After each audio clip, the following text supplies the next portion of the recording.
السلام عليكم ورحمة الله تعالى وبركاته. مرحبا بكم في قناتي وقناتكم قناة بوابة التائبين.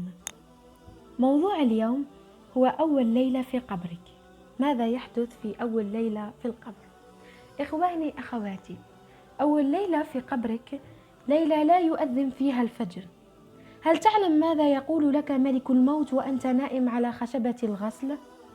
يجب أن نعلم جميعا أن هذه الدنيا فانية، ولن ينفعنا في الآخرة فيها مال ولا بنون، فكلنا واحد عند الله تعالى، وأعمالنا هي الحكم ورحمة الله تعالى بنا.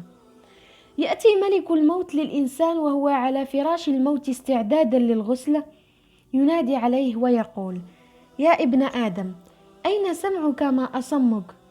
وأين بصرك ما أعماك؟ وأين لسانك ما أخرسك؟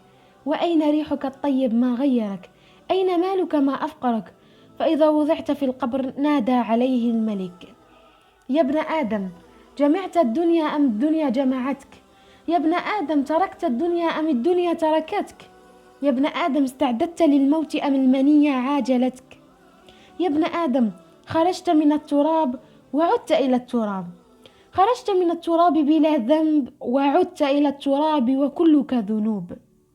فإذا ما انفض الناس عنك وأقبل الليلة لتقضي أول ليلة صبحها يوم القيامة، ليلة لا يؤذن فيها الفجر، لم يقل المؤذن فيها حي على الصلاة، ولا انتهت الصلاة ولا انتهت العبادات. إن الذي سيؤذن فجرها إسرافيل: أيتها العظام النخرة، أيتها اللحوم المتناثرة، قومي لفصل القضاء بين يدي الله رب العالمين عز وجل.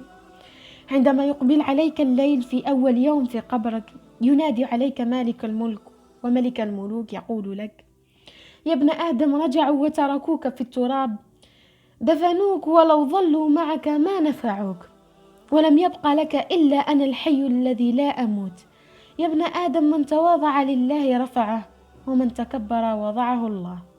عبدي، أطعتنا فقربناك، وعصيتنا فأمهلناك، ولو أعدت إلينا بعد ذلك قبلناك.